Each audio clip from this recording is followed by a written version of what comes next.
5 hours, 11 survivors watching, 0 apologies given. You don't tell me. Yeah, oh, I anything. did tell you because we saw what you did in the Senate. You're a lawyer, not even a lawyer. I am Twice, reclaiming when he my sat in time, my and chair. when I will reclaim my continue to time, answer it this. Mr. Chairman, the gentleman is I'm reclaiming not going time. to get in the gutter for her theatrics. February 11th, 2026, Attorney General Pam Bondi walked into the House Judiciary Committee hearing with a massive binder ready to fire. Inside that binder, not just talking points, prepared insults, search histories, opposition research on every Democrat who dare ask about Jeffrey Epstein. Behind her sat 11 women, survivors of Epstein's abuse. Their shirts read, "The truth is Epstein survivors are still waiting," with words blacked out to represent the redactions that just exposed their identities to the world. They'd come to watch America's top prosecutor answer for the biggest botch job in DOJ history. What happened next wasn't testimony, it was a circus. Bondi refused to face the victims, called lawmakers names, bragged about stock prices when asked about sex trafficking, and got caught red-handed tracking what members of Congress searched in classified files. A Reuters photographer captured Attorney General Pam Bondi holding a document labeled, quote, Jayapal Pramila Search History. Last name first there. The document had a list of what appeared to be individual Epstein file searches. She had it in hand while sidestepping questions from Representative Pramila Jayapal. This isn't about politics. This is about what happens when the person supposed to pursue justice decides her real job is protecting the president. Every insult, every dodge, every explosion. Let's count them all.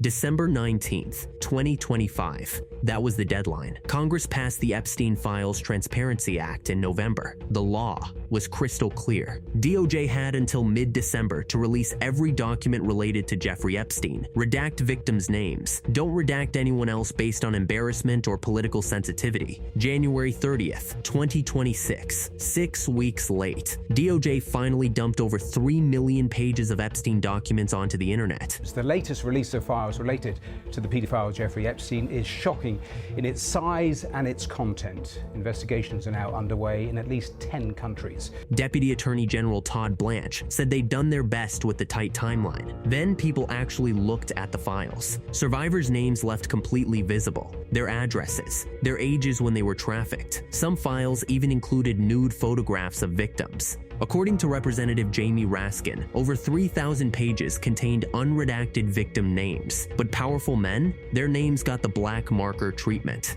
Billionaire Les Wexner had his name redacted as a co-conspirator. Trump's name redacted in multiple places. According to Representative Thomas Massey, at least 6 men likely incriminated by the files had their identities completely scrubbed. Congressman Massey and I went to the Department of Justice to read the unredacted Epstein files. We spent about 2 hours there, and we learned that 70 to 80% of the files are still redacted. In fact, there were 6 wealthy, powerful men that the DOJ hid for no apparent reason. Once people noticed, DOJ scrambled. They pulled down several thousand documents to fix the victim exposure problem. But according to APP's review of internal records, the damage was done. Survivors were getting phone calls from strangers. Their trauma was now public record, and nobody from DOJ had bothered to warn them first. If you have any information to share with law enforcement about anyone who has hurt you or abused you,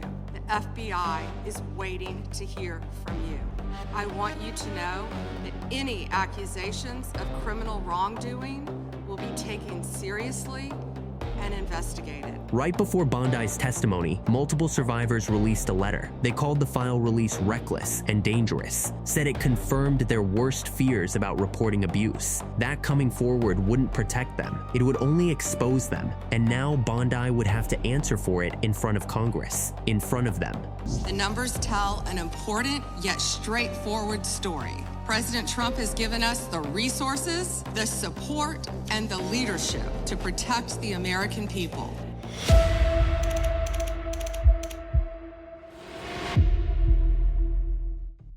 That binder on Bondi's table wasn't normal prep. It was a weapon, a thick white binder stuffed with prepared attacks on every Democrat. Behind Bondi sat two staffers whose entire job was passing her notes, telling her which page to flip to. A Reuters photographer caught this shot. One page clearly visible. The header reads Jayapal Pramila search history. Below that, a list of Epstein files with document numbers. The exact files Representative Pramila Jayapal had searched 2 days earlier when the DOJ let Congress review unredacted documents. Representative Thomas Massie noticed the pattern immediately, posted on social media that staff gave Bondi flashcards with individualized insults, but she couldn't memorize them. You could literally watch her shuffle through the binder to find the right attack card for each member. Here's how it worked. The Democrat asks about Epstein. Bondi flips pages, launches personal attacks about crime in their district or their voting record. How many of Epstein's co-conspirators have you indicted? How many perpetrators are you even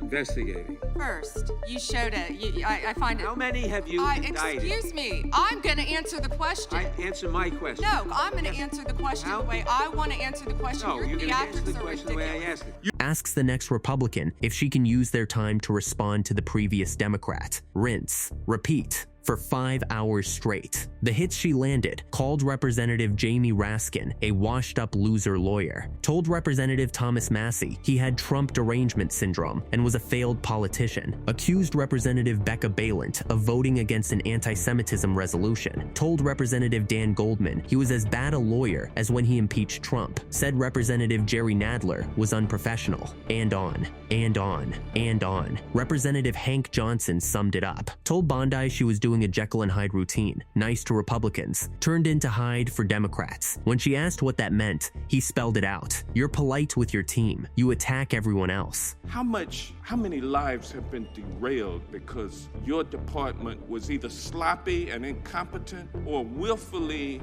trying to intimidate and punish these ladies? Your time is coming up. forward?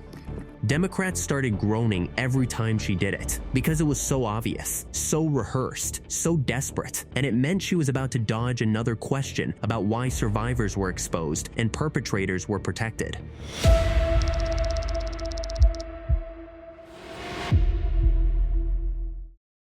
"11 women sat directly behind the Attorney General, all wearing white, all with those redacted shirts. The visual was intentional, the symbolism was clear, and Bondi never once turned around. Bondi didn't even turn around and acknowledge our existence.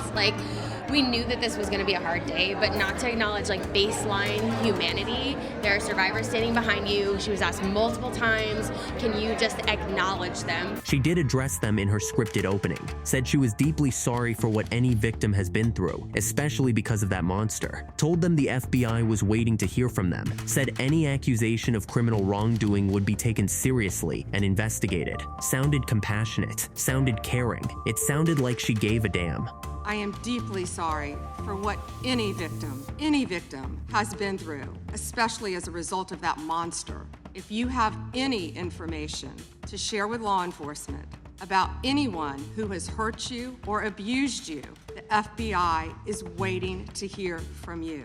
I want you to know that any accusations of criminal wrongdoing will be taken seriously and investigated.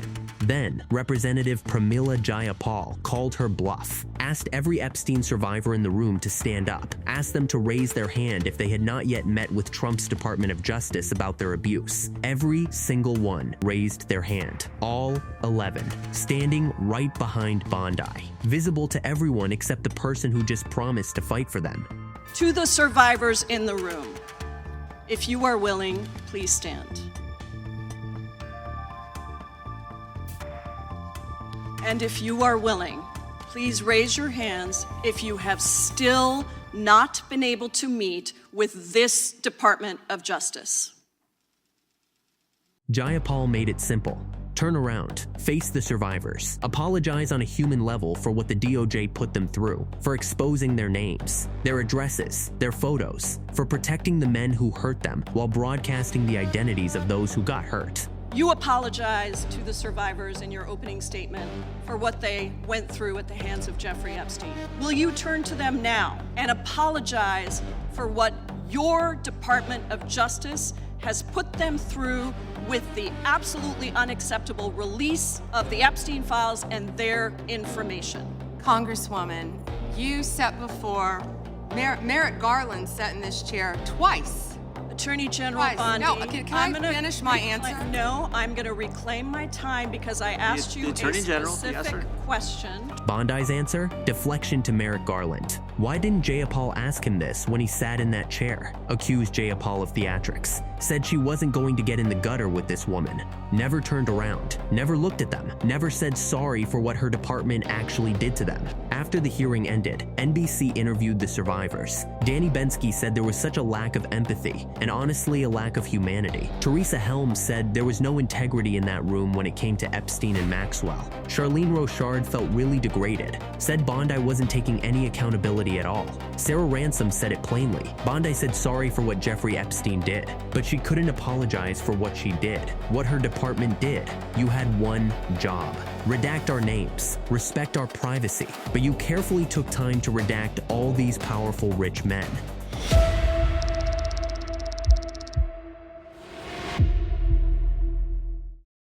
Representative Jerry Nadler asked the question everyone wanted answered. How many Epstein co-conspirators has the DOJ indicted under your watch? Straightforward question. Should have a straightforward answer. The Dow is over 50,000 right now. The S&P at almost 7,000. And the NASDAQ smashing records. Americans' 401ks and retirement savings are booming.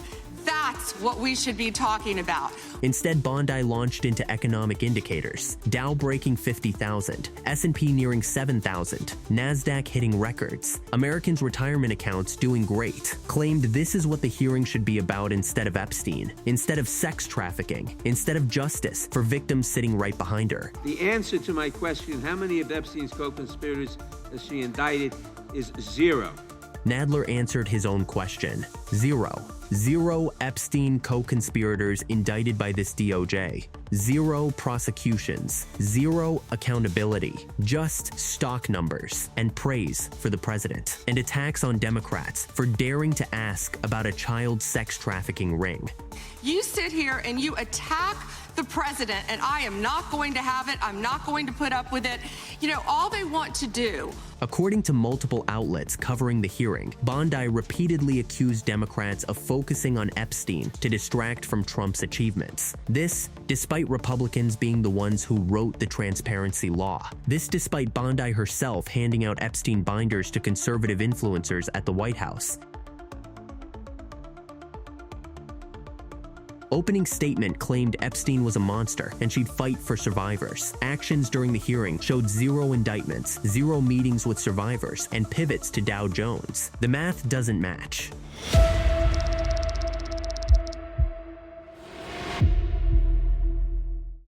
I'm going to teach you the rules again. You're the Attorney General of the United States. We have rules here. With him. You're the Attorney General of the United States. You're obsessed with Donald Trump. You have Trump derangement syndrome. Mr. Chairman, I'd like my time restored. I'd like my time restored. In your district.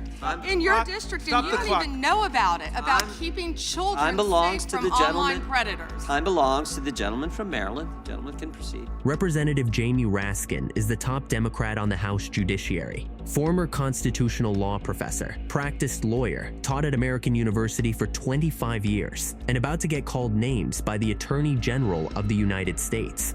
And I told you about that, Attorney General, before you started. You don't tell me. Yeah, I did tell you because we saw what you did in the Senate. You're a lawyer, not even a lawyer. Committee will be in order. Raskin told Bondi she was refusing to answer questions, asked Chairman Jim Jordan to restore time to Representative Nadler because Bondi was filibustering, told her he'd warned her about this behavior before the hearing started. Bondi's response got picked up by every camera in the room. You don't tell me anything, you washed up loser lawyer. You're not even a lawyer. When she called me apparently a washed up loser lawyer, I didn't hear that, but I heard her follow-up, which was, you're not even a real lawyer. Okay, which could not have been directed at me because I pay my bar dues every year. And I think it was directed at Jim Jordan, who never passed the bar. Raskin corrected the record the next day on CNN, said he's not a washed-up lawyer. He's a washed-up law professor, was an assistant attorney general for a couple years, but taught law for 25 years. The distinction matters when you're being insulted by someone who can't remember which flashcard insult goes with which Democrat. You're siding with the perpetrators and you're ignoring the victims. That will be your legacy unless you act quickly to change course. You're running a massive Epstein cover-up right out of the Department of Justice. Earlier in the hearing, Raskin laid out his thesis, told Bondi directly that she was siding with perpetrators and ignoring victims, that this would be her legacy unless she changed course, that she was running a massive Epstein cover-up right out of the Department of Justice. Strong words, but backed by what happened next for 5 hours straight.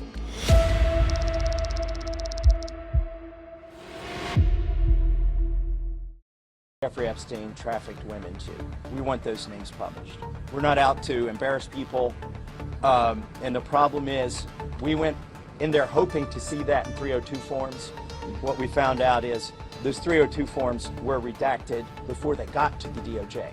Representative Thomas Massie, Kentucky Republican, co-sponsor of the Epstein Files Transparency Act, co-author of the law that forced the DOJ to release these files, and about to torch the Attorney General from his own party, Massie brought props. 3 documents. The first, a 2019 FBI file labeled child sex trafficking. The co-conspirators section was fully redacted. That included Les Wexner, billionaire founder of the retail empire that housed Victoria's Secret and Abercrombie & Fitch. The FBI once called him an Epstein co-conspirator. The DOJ redacted his name, only unredacted it after Massie and Representative Ro Khanna caught them red-handed. Second document, an email DOJ release that listed victims' names. The exact list their attorney sent asking the DOJ not to publish. The DOJ published it anyway. Third document, FBI files with giant white redaction blocks covering entire sections. Massie pointed out that when he reviewed unredacted versions, those same documents still had redactions, meaning DOJ scrubbed files before even sending them to Congress, before releasing them publicly, protecting people the law said couldn't be protected. Massie didn't mince words, told Bondi literally the worst thing you could do to survivors. You did. They're getting phone calls. A lot of these people didn't want to be known. You exposed them while protecting the men who hurt them. Bondi responded the same way she responded to Democrats, told Massie he had Trump derangement syndrome, called him a failed politician and a hypocrite, said he only cared about the files because Trump's name was in them, never addressed the actual documents, never explained the redaction failures, just insults from the burn book. Wexner's name was added back. Within 40 minutes of me catching you red-handed. Red-handed? There was one redaction out of he's over listed as a co-conspirator. And we invited you in. This guy has Trump derangement syndrome. He needs to get, you're a failed politician. You need to get on these matters. Chairman, please restore his time and remind the witness of the rules here. After the hearing, Massie characterized the attacks as part of the culture of this administration, a Republican saying that about his own party's attorney general. That's how bad it got.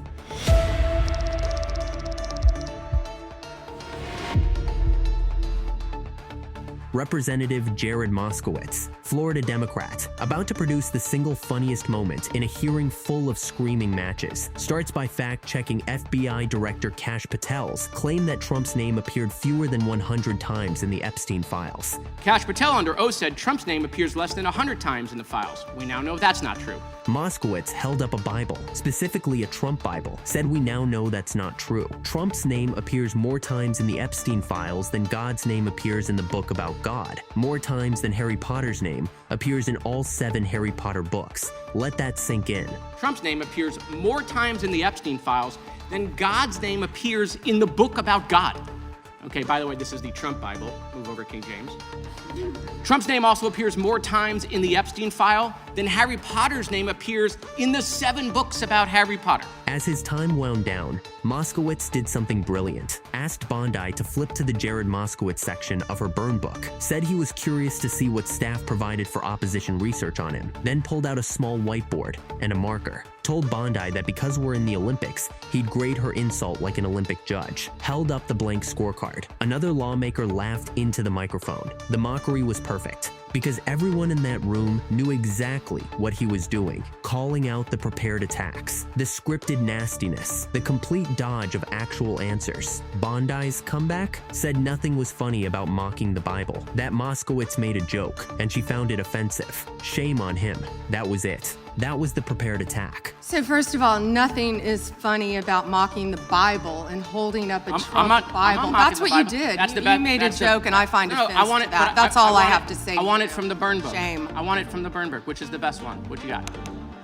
For a guy who just mathematically proved her department lied about Trump's Epstein connections, Moskowitz pushed. I want it from the Burn Book. Which is the best one? What you got? Bondi refused to engage. Chairman Jordan quickly moved on. Moskowitz wrote a 0 on his whiteboard. The score matched the number of substantive answers Bondi gave about Epstein that entire day. 5 hours of testimony. 11 survivors were invisible in their seats. One massive binder full of prepared insults. One congressional search history tracked and photographed. One attorney general who called a constitutional law professor a washed-up loser lawyer. One Republican co-sponsor of the transparency law called a failed politician by his own party's ag. One Holocaust survivor's granddaughter accused of not caring about anti-Semitism. One Olympic scoring whiteboard. One stock market defense when asked about child trafficking. This isn't about whether you love or hate Trump. This isn't about Democrat versus Republican. This is about what happened when Congress asked why trafficking victims got exposed and powerful men got protected.